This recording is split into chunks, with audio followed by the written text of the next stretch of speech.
Patricia. Fix this up a little bit. Good evening, thank you. My name is Brian Owen. I run a little website called the Gem State Chronicle. It's just a way to get some news coverage and analysis and commentary about what's going on in the Capitol. I try to cover as much as I can, but that's really only scratching the surface. Every day there's bills and debates and rules and gubernatorial appointees, and it is all overwhelming, but I do my best to distill it down so people can understand, people with real lives and real jobs can understand what's going on and how they can best put pressure on the legislature to do what needs to be done. It is a privilege to speak to you here tonight. 8 days ago, I had never spoken before a Lincoln Day dinner. Now this is 2, so at this rate, in a couple months, I'll be over 100, so I better clear my calendar. Thank you so much for the invitation to join you here in Idaho County. Thank you to Patricia and Vince and Kim, all the other members of the Central Committee. Thank you to Senator Carlson, who was back there somewhere. Representative Kingsley, I know, had to head out. Representative Shepard was here a moment ago. He's here somewhere. Not to mention all the other elected officials and precinct committeemen and voters and engaged citizens who came here tonight to support the Idaho County Republican Party. They say the future belongs to those who show up, so by making the effort to show up and take part in this event and support this organization, you are having a stake in the future, and you can make a difference. I did some reading about Idaho County in preparation for this visit. The county actually predates the Idaho Territory, and it predates statehood as well. So the name Idaho was first applied here in this place before it became the name of the territory and state. I also learned that Idaho County has changed its borders 20 times, but the last one was 1918, so probably won't happen again. It's also the only county in Idaho that splits into 2 time zones, which is confusing. I woke up this morning in mountain time, so forgive me if I'm a little tired up here. I learned a few more quirks about other Idaho counties, though. For example, the seat of Nez Perce County is Lewiston, while the seat of Lewis County is Nez Perce. On the other hand, the capital city of the state of Idaho is Boise, while the seat of Boise County is Idaho City. Go figure. If you told me 10 years ago that I would be not only writing for a living, but also invited to speak in front of this group, sharing a podium with someone as accomplished as Megan Wolf, I would have laughed. But life is funny sometimes. As a child, and even as a young person, I never knew what I wanted to do. I stumbled into the IT field because it's something I could do. But it was only a couple of years ago that I ended up in the political field, writing about politics, and right now there's nothing I would rather be doing, except for maybe calling baseball games. I grew up listening to Dave Niehaus, the voice of the Mariners, and Vin Scully. So if you ever watch me on Twitter when I'm doing live threads of committee hearings, you can kind of see the inner sportscaster coming out there as I'm relaying what people are doing. I've been a political junkie for as long as I can remember. However, I didn't get directly involved in politics until 10 or 12 years ago when I started looking into Washington state politics where I lived. I was a precinct committee officer in King County, Washington for 2 years. I only met my elected representative once in that time. There seemed to be a wall between the lawmakers on one side and the people on the other. I don't know, maybe it was just me. I did feel like the Republican Party back there was always on the defensive.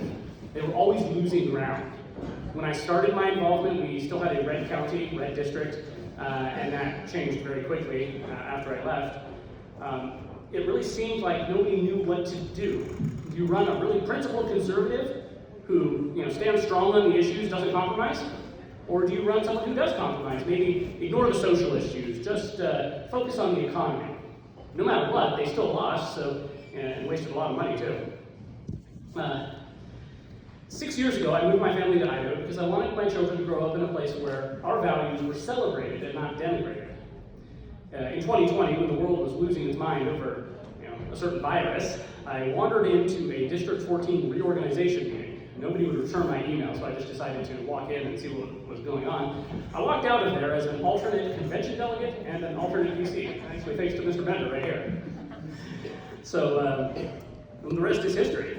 I've come to really appreciate how accessible the political process in Idaho is to the average person. Yeah. If you happen to be in Boise, you can just go into the Capitol, grab a lawmaker as they're going from one committee room to another, and have a chat.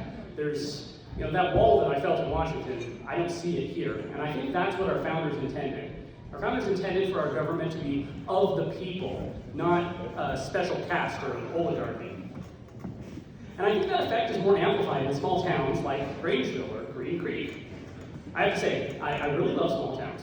I grew up in a city of just over 1,000 people. We had no stoplight, no bank, no fast food. When we got a second gas station, it was around my senior year or just afterward, that was a big deal. And eventually the first one shut down, so they're back down to one. When the tavern burned down in my junior year, that was also a big deal. They had been grandfathered in with their liquor license and couldn't get it back because it was too close to the school. So it was not unusual for some students to actually ride a horse to school in the morning.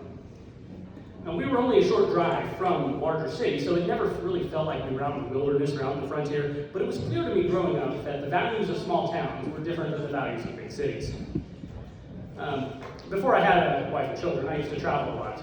It was easy when I was single to just up and go away for a weekend, and I would just drive the back roads of Washington, go around the back end of Mount St. Helens, go out to Yakima or Spokane, and I loved stopping in all the small towns on the way. You really get to know a place by shopping in a small town and talking to the locals and seeing what's going on. Years ago, I went on a cross-country trip to visit some of the places where my ancestors lived. I stopped in a town in Iowa called Menlo. It's about the same size as Green Creek, actually. Not very big. It doesn't have as big a building as this, though. I looked around, and my great-great-grandparents had been farmers there. And I knew I had some distant relatives still there, but I didn't know where to start. So I sat down and went to the one diner in town, ordered a burger, and somebody asked me what I was doing there. It was probably the Seattle Seahawks shirt I was wearing that day that gave me away. But we got to talking. I mentioned the name of the people I was looking for. They said, "Oh yeah, Bob, I know him." And after a phone call later, I was on my way up to visit my grandmother's cousin. So, small towns really are neat. Left-wing pop culture denigrates them, denigrates small towns in the countryside. But right-wing culture, still praises them because there are praiseworthy things here. Every other country song is about the virtues of growing up in a small town. They say, try that in a small town, and that contrasts with the architects of all our problems, who are the rich men north of Richmond, as he said. But why do we as conservatives see value in the small towns? I suggest that the biggest divide in government, in politicians, is between people who see the government as a solution to all their problems, and those who see government as a necessary evil that's there to protect your natural rights. If you watch the politicians, when they're presented with a problem, when someone comes and says, hey, this is an issue in our society that needs fixing, what's their first instinct? Is it to say, let's pass a law, let's create a new government program? Or is it to say, hey, let's figure out how to get the government out of the way and let people solve this problem? Of all the different divides in our culture today, the starkest might be rural versus urban. More than just economics or demographics or population density, it really is a question of values. Our big cities have gone blue. There's no sugarcoating that. And we can debate all night long why, but the question is, what do we do about it? In rural areas and towns, you know your neighbors. You trust each other. If someone is not trustworthy, then you also know that, and you can act accordingly. People take care of themselves and can take care of each other if necessary. The cities are different. If you're in a big city like New York, Chicago, or LA, or Seattle, or Boise, you probably don't know all the people in your apartment complex, much less your whole community. You rely on city services for water, sewer, electricity, internet, picking up your trash, transportation, getting from place to place, and more. So you can see how those different environments will foster different ideologies.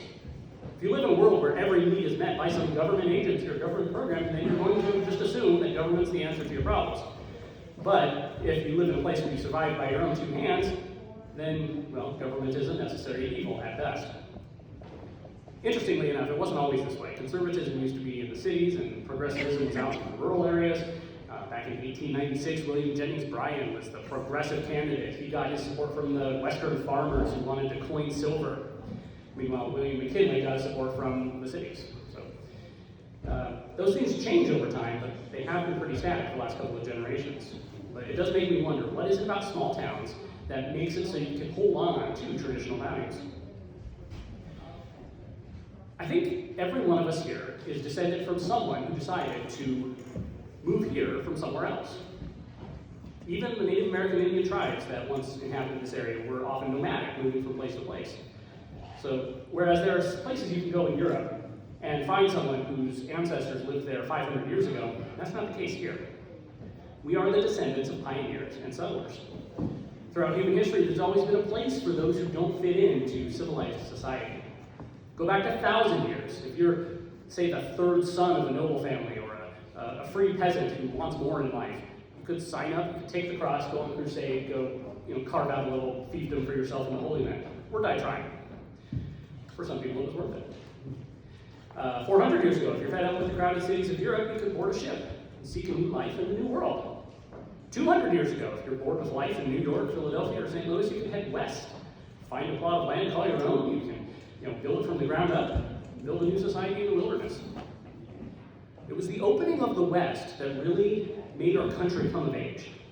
In 1865, as the Civil War drew to a close, America was evolving into its next stage of development. Newspaper editor Horace Greeley said, quote, "Washington is not a place to live in." Now, he meant Washington, D.C., but I can, interpret it to mean Washington State, too. He said, "Washington is not a place to live in. The rents are high, the food is bad, the dust is disgusting, and the morals are deplorable. Go west, young man. Go west and grow up with the country." Even as late as the 1890s, there was still a west for a young man to go and grow up in. William Borah boarded a Union Pacific training car in Omaha, and he decided to stop in Boise only because that's as far as his ticket would take him. And of course, he made a name for himself in Boise. Idaho had only become a state for a few months before Borah arrived, but he did grow up with the state, becoming one of our most famous U.S. senators and a strong voice for American sovereignty in a rapidly globalizing world. In my great-grandfather's memoirs, he mentioned Horace Greeley's quote as a motivating factor for his own journey west. Arthur and Laura Dixon grew up in the small town of Menlo, Iowa, and they were high school sweethearts, which is a real feat when your high school only has a handful of people. Arthur ran a service station with his brother while Laura took correspondence courses. By 1926, Arthur's parents had both passed away, and so they decided to go west and continue to grow with the country. They packed all their belongings, along with their 2-year-old son and Laura's teenage brother, and they went in a baby overland touring car. I've seen pictures, I've never seen a real one. But on 1920s roads, they crossed all the way from Iowa to Washington State, camping just by the side of the road whenever they finished driving for the day. I can tell you all sorts of stories about Arthur and Laura and their adventures, but I will move on. They were the last in a long line of my ancestors who made that westward journey. Now, Arthur's great-great-great-grandfather, William Dixon, left Ireland as a teenager, traveling with his uncle to help found a new town in New England. William married a girl who was born in America whose great-grandfather had fled Scotland because he chose the wrong side in the Civil War. Oh, time's up. The story of my ancestors, and I think of many of us here, is one of constant westward expansion, the search for a new life in an untamed land. But we've reached the end of the line.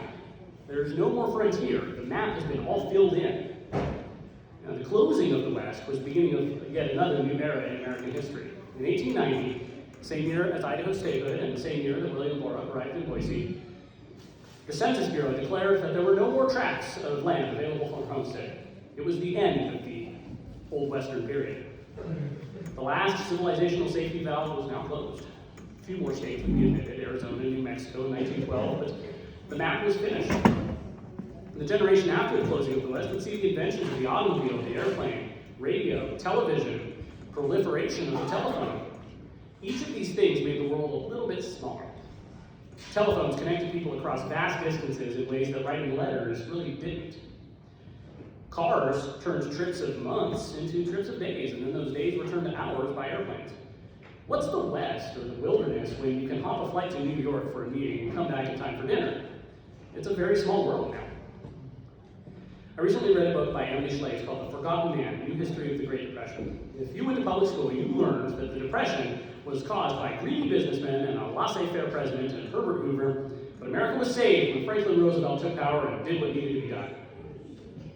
That's the truth, right? Obviously, that's nonsense, and that's why Emily Schley wrote her book. She was correcting the record.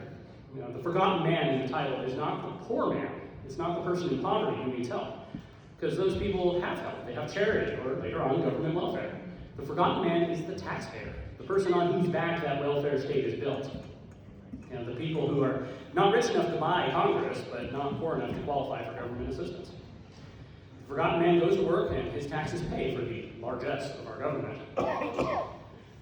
Emily Schley quoted FDR in that book, and this is something that's been sticking with me for months. As she quoted FDR saying that the closing of the West meant a change in the American government.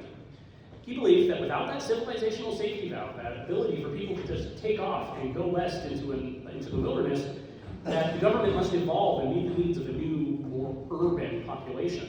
And of course, out of that came the New Deal, which fundamentally altered the relationship of government to the citizen.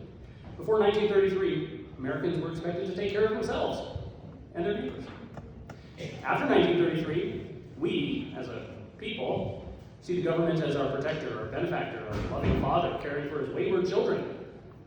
No, you and I don't see it that way, but a lot of people do. And those people that do, they vote. People wonder how on earth Joe Biden got, one victory in the 2020 election. And obviously I say one. There were shenanigans. But the sheer number of leftists in America today, I think, is a blind spot here on the right. We look around this room and in the communities we live in, and the circles of friends and groups that we're a part of, and we think conservatives are still the majority in this country. There's more of them than us, or more of us than them. Yeah. In 1972, Richard Nixon called on what he called the silent majority to rise up and drown out the voices of the hippies and the anti-war protesters who were attracting all the media attention, and they responded. He won 49 states in 1972, one of the greatest electoral victories in American history. The only states he lost were Massachusetts and the District of Columbia. But did you know, by the way, that the District of Columbia, since it achieved the ability to vote for the president in 1964, it's never voted for a Republican. It's gone Democrat every single time. Every other state has gone at least one way or the other in that time. Idaho went for Lyndon Johnson in 64, but DC's never gone Republican. And what does that say about our government when the seat of our government is so liberal, so progressive, so leftist? That probably explains why a man like Nixon, who won 49 states in 1972, was forced to resign by 1974. There was a deep state back then too, but that's another conversation. We like to think that the same silent majority that elected Nixon in 72 and Reagan in 84 with another 49 state landslide is still here. It's still out there somewhere. But I don't think that's the case. Our country has drastically changed in the last 40 years. Because what can you expect when we have a school system that for 3 generations has been indoctrinating our children to hate our country, hate our heritage, hate the values that made us great in the first place? Today, the left controls basically every institution in our society, from the news media to entertainment to corporate boardrooms and HR departments. When a massive corporation like Micron or Albertsons buys advertising space at the Boise Pride Parade, they're buying off the real power of the country, the NGOs and the activists who they believe can make or break them. It's like the equivalent of the children of Israel putting the blood of the lamb on their doors in the Exodus. They're saying, don't come after us, we're on your side. So we wonder how Joe Biden could get 85 million votes, give or take. I recently had the opportunity to visit Chicago for the first time. Parts of the city were lovely, while other parts were less so. But what struck me the most was how many people lived there. I stayed in an Airbnb for a few days. It was on the 18th floor of a 50-story building, and there were, 5 or 6, 7 different apartments on each floor.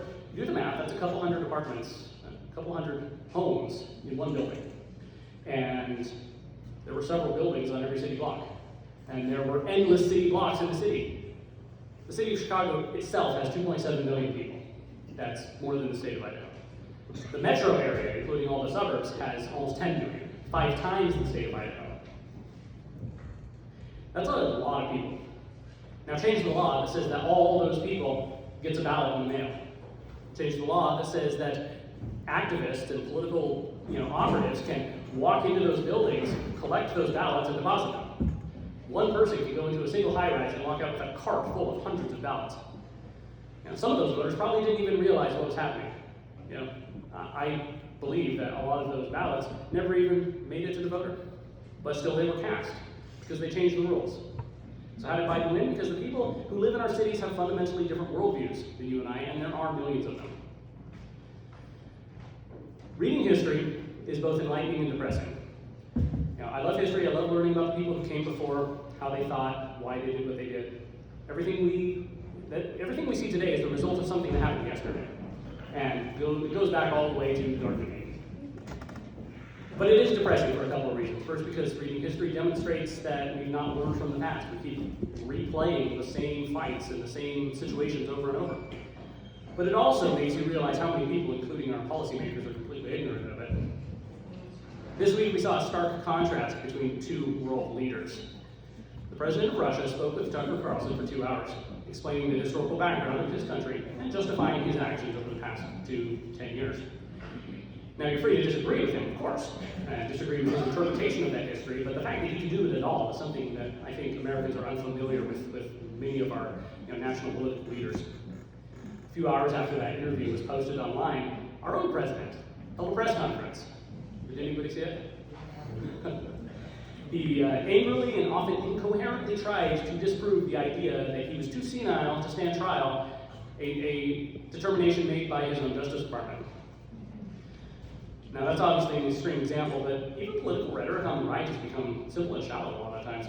You look back at the Lincoln-Douglas debates, Senator Stephen Douglas and Abraham Lincoln, who was challenging him for the Senate, they traveled by train, across the entire state of Illinois, and they would stop and come out and speak for hours, both of them. One of them would speak, the other would wait, and then he would respond for hours.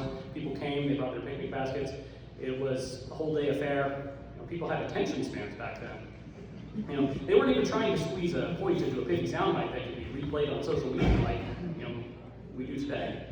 So who do we blame for that? Do we blame TikTok for the degradation of our discourse? Social media? Television? It seems that every new communications technology that's been invented over the last 100 years has had the effect of shrinking our country's collective attention span. Now, I say this as somebody who probably spends too much time scrolling Twitter and not enough time reading old books. When we look clearly at our history, we can see our country's moving to the left. We all see it. I like to say that our country is like a river that's being pulled leftward. The current is going to the left. It takes all your energy just to hold on and not get pulled with it, much less go back to the right. But there's an even better analogy that some folks I follow on Twitter came up with, and that is that it's more like a ratchet. You can turn it one way, but if you try to turn it the other, the teeth grab it and you can't turn it any further. The Democrats turn it left, and the Republicans keep it from going back to the right. Every time there's a new government program, a new expansion of the purpose of government, the redefinition of government, the current generation of Republicans fight it, but then once they're gone, the next generation, they fight to make it better.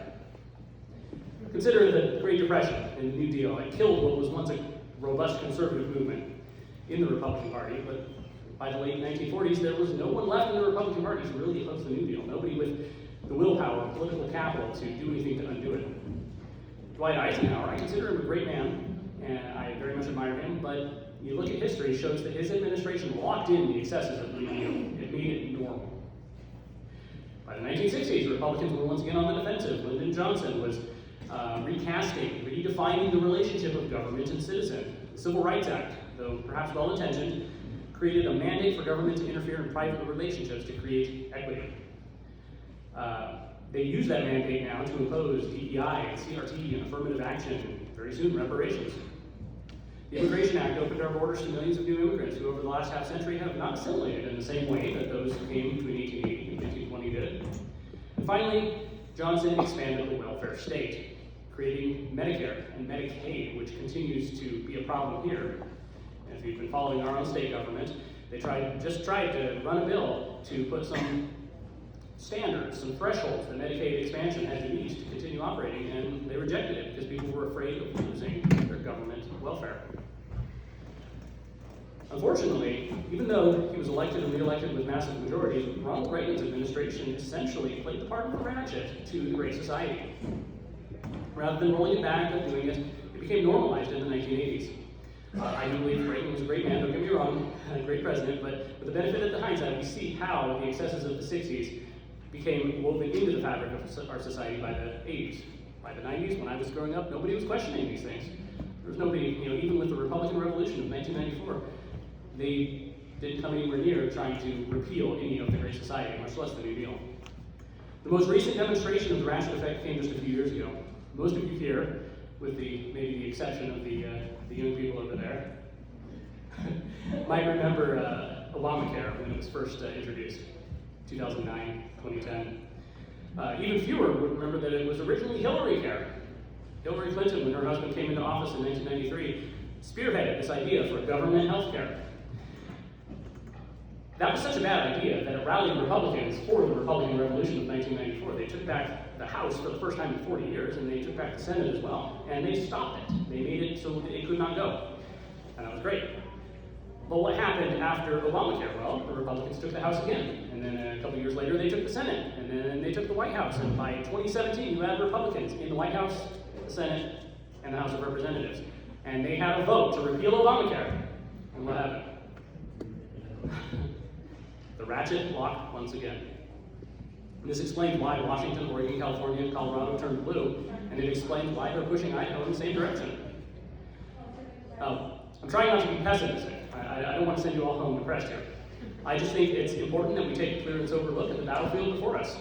To be victorious in war, generals must understand both the terrain and the makeup of the enemy army. And make no mistake, we are in a war. A war for our country, a war for our state, and a war for Western civilization. So what can we do? What can principled conservatives do to change this pattern, to turn the tide in American culture? How do we stop Idaho from going the way of California and Colorado? It starts in places like this, in community halls in small towns throughout America. The American Revolution was bred in coffee shops throughout the colonies, as men and women exchanged the ideas that led to our independence and built upon the Enlightenment philosophies of freedom and individual liberty.